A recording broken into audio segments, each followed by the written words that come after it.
My name's Jessica. I'm 29 and I never thought a simple family dinner in our Portland home would feel like walking straight into an ambush. As a graphic designer, I'm trained to spot visual manipulation in layouts and campaigns anywhere. But nothing could have prepared me for what I saw after my grandfather passed away last month and left me an inheritance big enough to turn my own family into strangers overnight. When I got that text from my mom, "Quick family dinner, important matters," my stomach dropped. By the time I pulled into the driveway, the air felt wrong, like everyone had rehearsed a script, and I was the only one without lines. We sat down to dinner, plates of roast chicken steaming, but the fake smiles couldn't hide the tension. Then I saw my mom and brother huddled over papers on the side table, forging my signature to get into my trust fund. My heart was pounding, but I just smiled, pretending I hadn't seen a thing, and let them steer the conversation toward my so-called extra money. Little did they know, those accounts held exactly $1 and a red alert ready to go off the second they tried to touch it. And that was just the beginning. Before I tell you how I flipped the entire situation on them, drop where you're watching from in the comments, and if you think stories like this deserve to be heard, hit subscribe to Beyond Family Secrets, because this story, it's about to get messy. From my earliest memories in our Portland residence, my grandfather Thomas was more than just a relative. He was my guide through life's tougher lessons. Our weekend brunches at the local cafe down the street from his place were like sacred rituals. While other kids chased cartoons on Saturday mornings, I'd be perched across from Grandpa Thomas, absorbing his stories of scraping by during hard economic times and the smart money habits that pulled him through. He had this knack for breaking down finances in ways a kid could grasp. Thomas would slice his sandwich into sections, explaining, "This slice is for essentials like rent and food. This one's for building your future through savings. This for helping others, and that small bite, that's for treating yourself now without regret. Build security by thinking ahead, Jessica, not by grabbing everything in the moment." Those words embedded themselves deep. By age 12, I'd set up my own simple budgeting ledger, tracking every penny from chores around the neighborhood. Grandpa Thomas watched with quiet approval as I grew more disciplined. At 16, I used earnings from babysitting gigs, watching kids in our Portland cul-de-sac, to open my first investment account. We'd review the statements together over coffee, his eyes lighting up as he posed questions that nudged me towards smart choices rather than dictating them. It felt empowering, like I was crafting my own path. In stark contrast, my brother Dylan approached money like it was endless. 3 years older, he burned through his allowance on trendy clothes and gadgets before midweek, always with some excuse about needing to fit in at school. Our parents, my mother Linda and father Robert, enabled it without pause. When Dylan overspent, they'd slip him extra cash from their wallets, calling it a little boost. If he forgot to save for a field trip or damaged a neighbor's fence during one of his reckless bike rides, they'd cover the cost outright. These weren't isolated incidents. They formed a pattern that defined our family dynamic. I recall saving diligently for months at 14 to buy a basic laptop for school projects. The day I planned to purchase it, Dylan wrecked his skateboard into the Martinez's mailbox while showing off tricks. Instead of making him earn the repair money Mom and Dad dipped into my savings jar, promising repayment soon, it never came. I picked up extra yard work in the Portland heat to make up the difference, gritting my teeth through the frustration. This imbalance carried into every corner of our childhood. Dylan's impulsive decisions got cushioned while mine demanded self-reliance. Our parents justified it as helping where needed, but it stung. Grandpa Thomas noticed the cracks early. During our private talks at the cafe, he'd say, "Family matters, Jessica, but never let it erode your foundation. Set those boundaries kindly but firmly." He became my refuge, the one voice affirming that my careful approach wasn't stinginess, it was strength. Those early years in Portland shaped everything. While Dylan chased fleeting thrills, I built habits that promised stability. Grandpa Thomas's wisdom lingered, a quiet counter to the favoritism at home. Little did I know how vital those lessons would prove when the stakes rose higher. As we grew into teens in the mid-2000s in Portland, the favoritism in our family sharpened into something impossible to ignore. My parents' uneven treatment became a constant undercurrent, favoring Dylan's whims while forcing me to navigate obstacles alone. It wasn't just about money anymore. It seeped into opportunities, expectations, and how we were seen in our own home. Dylan's recklessness escalated without consequences. He crashed his bike into a parked car during a daredevil stunt in our neighborhood park, shattering the side mirror and denting the door. Rather than insisting he take responsibility, maybe mow lawns or deliver papers, Mom and Dad pulled funds from the college savings account I'd built through after-school gigs. They claimed it was a family issue, but the repayment they promised fizzled out. I ended up logging extra hours at the local coffee shop steaming lattes until my hands blistered just to rebuild what they'd taken. This pattern repeated in bigger ways. When high school ended, Dylan headed to an upscale private university in Northern California. His tuition fully covered by our parents despite his spotty grades. He partied through semesters failing courses and switching majors on a whim, yet they bailed him out each time, rewriting checks for retakes or summer classes. Meanwhile, I pieced together my education at a state school nearby, relying on a partial scholarship and relentless part-time work. I balanced classes with shifts at retail stores and Portland malls, squeezing study sessions into late nights to maintain my GPA. As adulthood loomed, I methodically constructed my career in graphic design. Starting with an internship at a small Portland agency during college, I absorbed every detail, crafting campaigns, analyzing trends, networking at local events. After graduation, I landed an entry-level role at a mid-sized firm,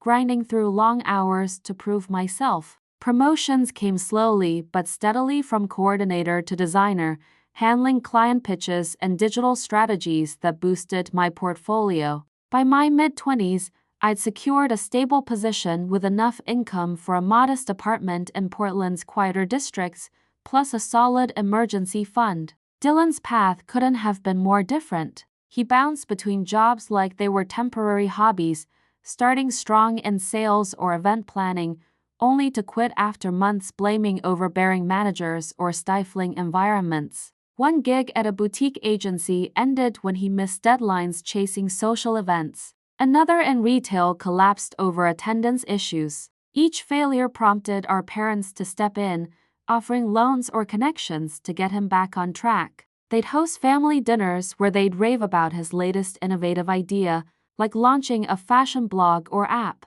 Even as I knew from whispers among friends that these ventures fizzled fast, I kept the peace by visiting every few weeks, driving across Portland's sunny boulevards to our family residence. Sitting through those meals, I'd nod along as Mom gushed over Dylan's potential or Dad shared updates on his breakthroughs. Inside, resentment simmered. I'd offer resume tips or budget advice only for it to be dismissed. But I bit my tongue, maintaining the fragile TIs. Grandpa Thomas's earlier words echoed faintly, reminding me to hold my ground without exploding the dynamic just yet. This divide defined our transition to independence. Dylan floated on cushions of support while I forged ahead through sheer determination. The imbalance wasn't subtle anymore. It was the foundation of every interaction, setting the stage for conflicts I couldn't yet foresee. Last year, when Thomas was diagnosed in his apartment near Portland,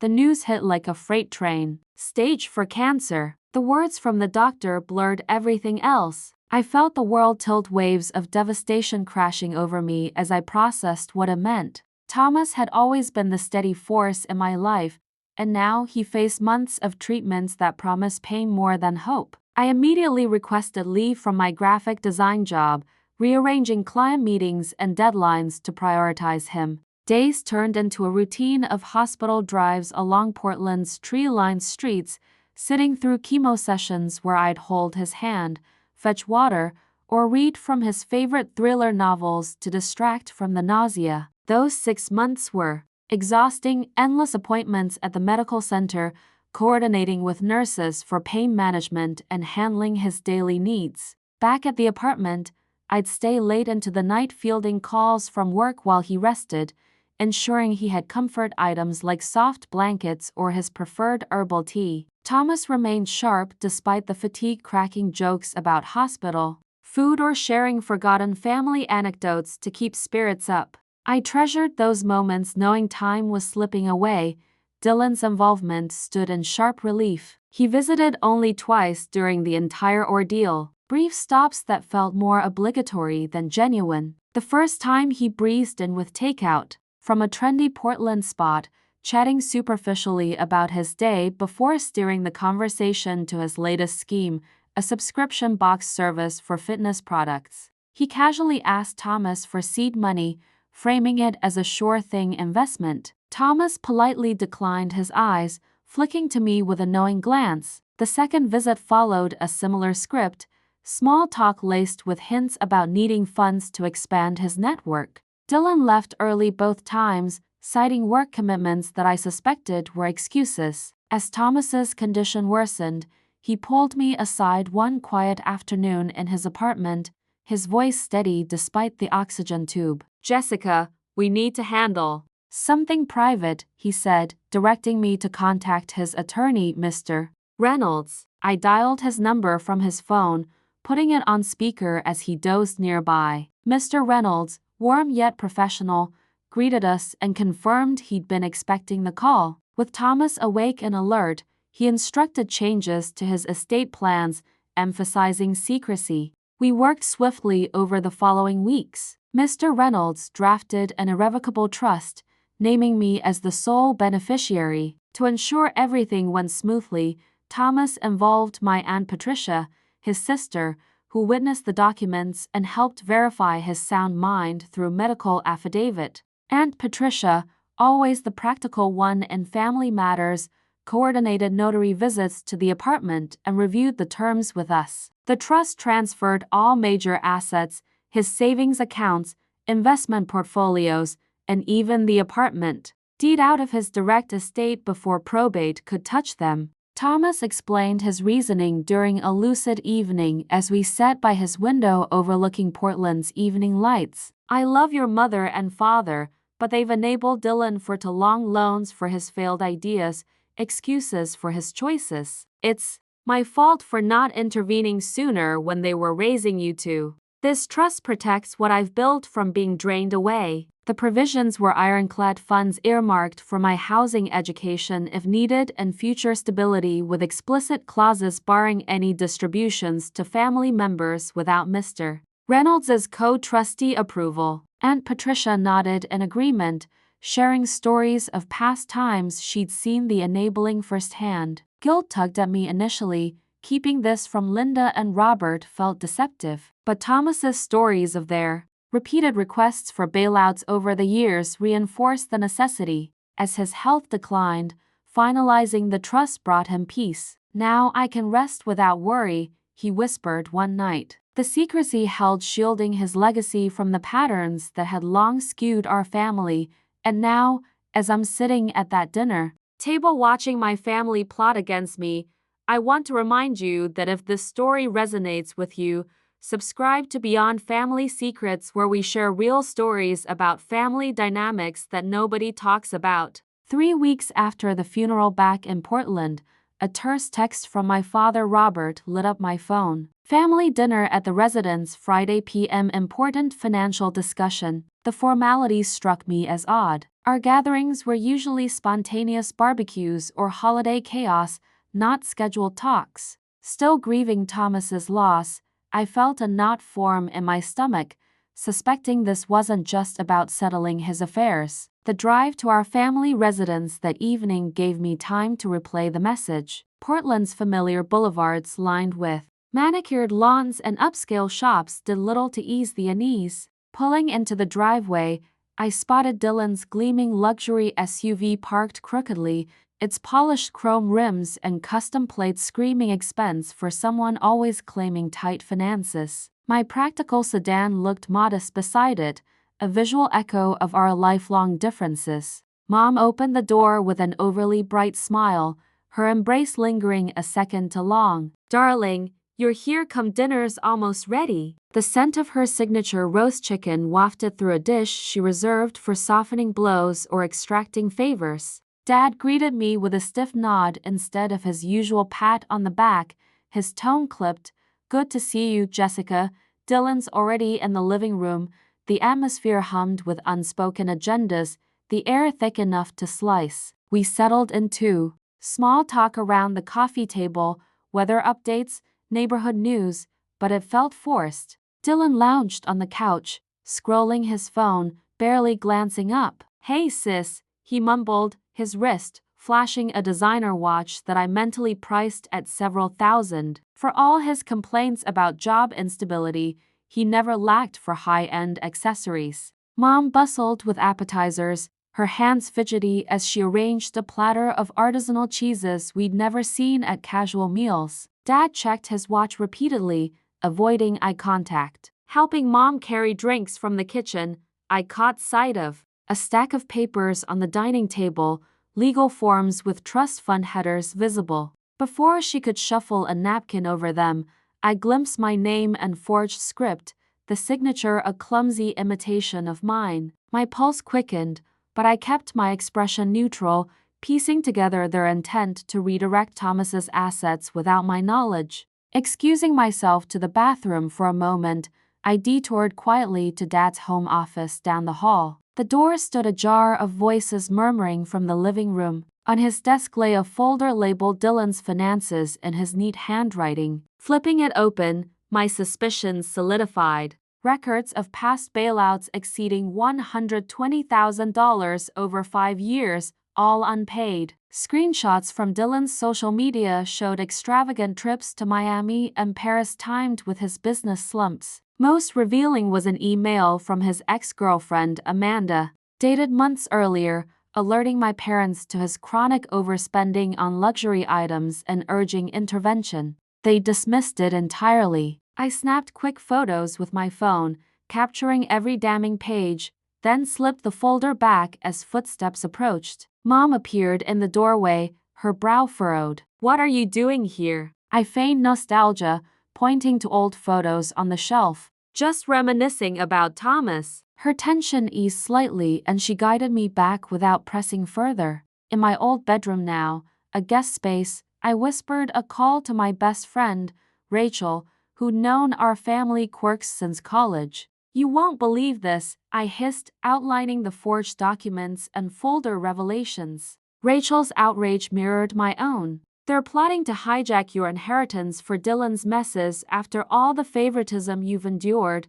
She validated my next steps, bolstering my resolve. Next, I dialed Aunt Patricia discreetly. As Thomas's sister and trust witness, she grasped the gravity immediately. "Stick to the plan we discussed," she advised softly. "Gather what you can, Mr. Reynolds, and I will back you." Her support felt like armor, confirming I wasn't overreacting. With evidence secured, I composed myself and returned to the lion's den, ready for whatever unfolded next. Sitting at the table that evening in Portland, the roast chicken grew cold as the conversation shifted gears. Dad cleared his throat, folding his napkin precisely. "We've been thinking about Thomas's estate," he began, his voice adopting a boardroom formality. Mom nodded along her eyes, darting between us. "Your brother's in a tight spot financially, and since you're stable, it makes sense to redirect some of that inheritance his way."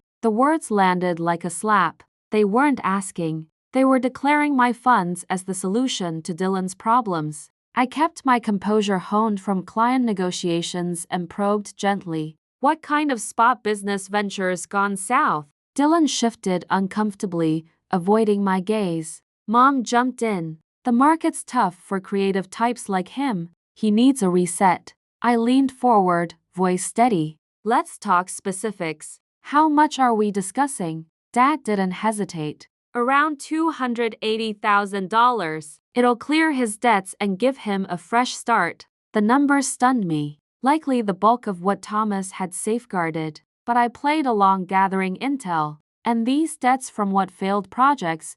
Dylan sighed dramatically. "Some investments didn't pan out.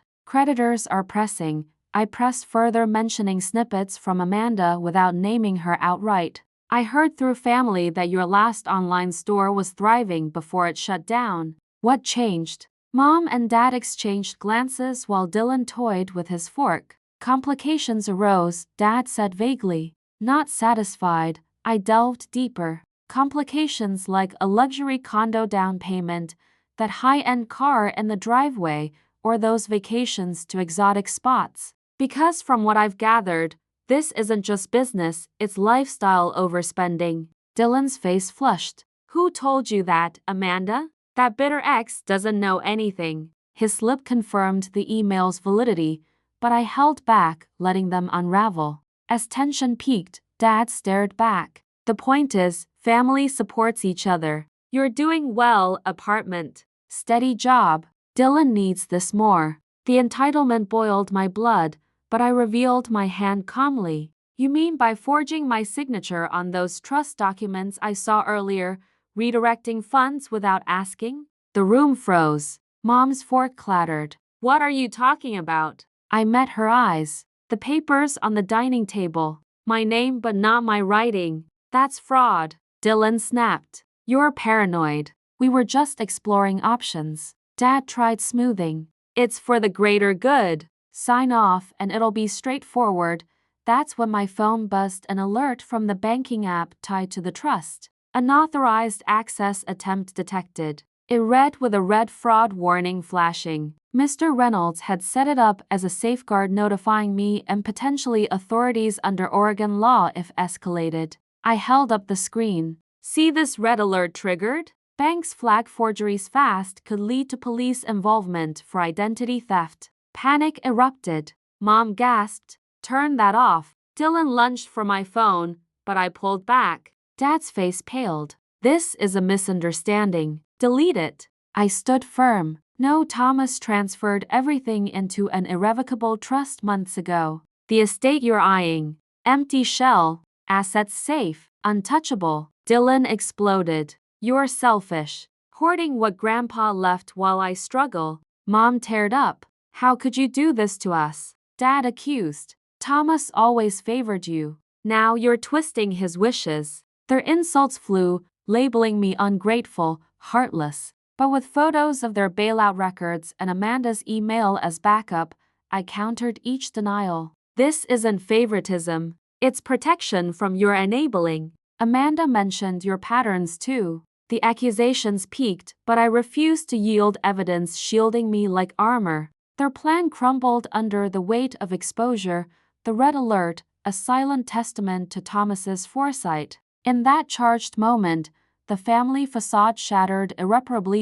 In the months following that dinner in Portland, the fallout unfolded with brutal efficiency. My parents and Dylan wasted no time mounting a legal challenge, filing a lawsuit to contest the trust's validity. They hired a probate attorney from a downtown firm, arguing undue influence and claiming Thomas's decisions stemmed from diminished capacity. Mr. Reynolds, as co-trustee, mounted a robust defense, presenting ironclad documentation, medical records affirming his mental clarity, witness statements from Aunt Patricia during the signing, and timestamps showing assets transferred well before his decline. Under Oregon law, where irrevocable trusts bypass probate if established properly, the court dismissed their claims swiftly. The judge ruled the structure unassailable, no loopholes for redistribution. Costs piled up for them in legal fees, but for me it was vindication of Thomas's foresight.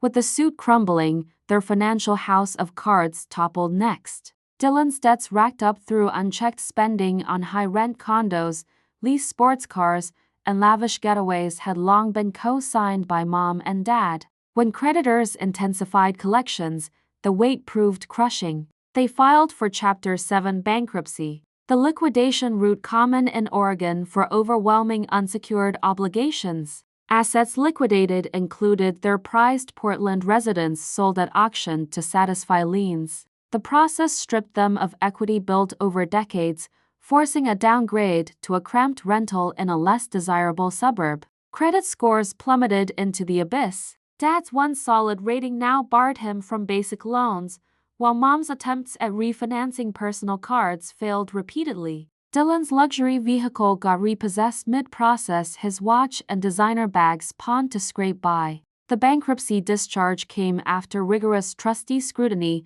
but the stigma lingered, blocking job prospects and straining their daily existence. Social isolation hit hardest, rippling through our extended network. Relatives who'd long observed the imbalances began distancing themselves. Marcus, our cousin from Seattle, reached out to me first, sharing how he'd loaned Dylan money years back without repayment. "I'm done enabling," he confided during a call, aligning firmly with my stance after hearing the full account. Aunt Patricia, already privy as trust witness, became vocal at family gatherings. She still attended, recounting Thomas's explicit wishes and condemning the forgery attempt. Word spread through emails and hushed phone trees, painting my parents and Dylan as opportunists. Invitations to holidays dwindled. Old friends from Portland's community groups offered sympathies to me privately, but avoided them. Dylan's social circle shrank as former colleagues learned of his patterns via mutual contacts like Amanda,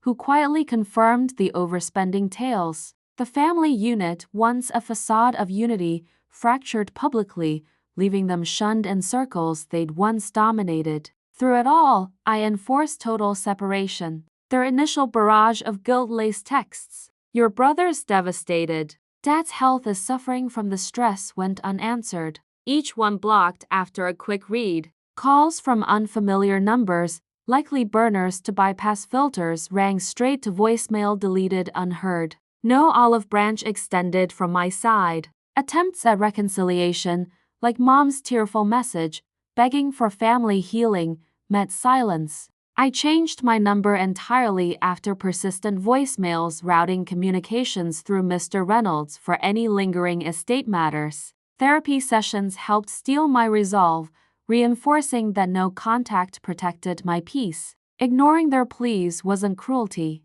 It was self-preservation, breaking the cycle that had enabled toxicity for too long. As their world contracted, mine expanded free from the weight. A deliberate choice with no room for reversal.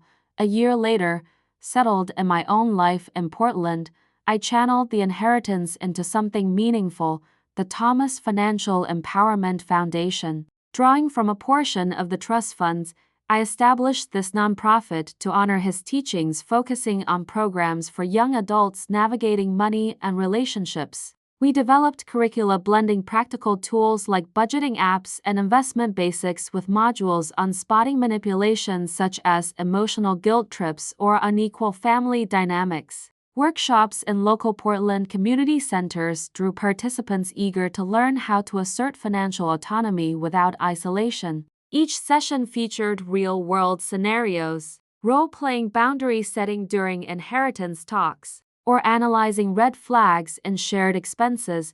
Volunteers from design backgrounds helped design interactive online courses, reaching thousands via free webinars. Seeing a college student email about avoiding a toxic loan from relatives made it worthwhile. Thomas's legacy lived on, empowering others where our family had failed. Therapy became my anchor through the transition. Weekly sessions with Dr. Anderson unpacked the estrangement's layers, helping me process the grief, not just for Thomas, but for the family ties I'd severed. He guided me to recognize ingrained patterns, the enabling that started in childhood, the resentment I'd suppressed, and how silence had perpetuated imbalance. Techniques like journaling mapped out triggers, guilt from ignored messages, or doubt during quiet evenings. Over time, I reframed the fallout as necessary growth, shedding the weight of obligation. Dr. Anderson's insights affirmed that cutting contact wasn't failure,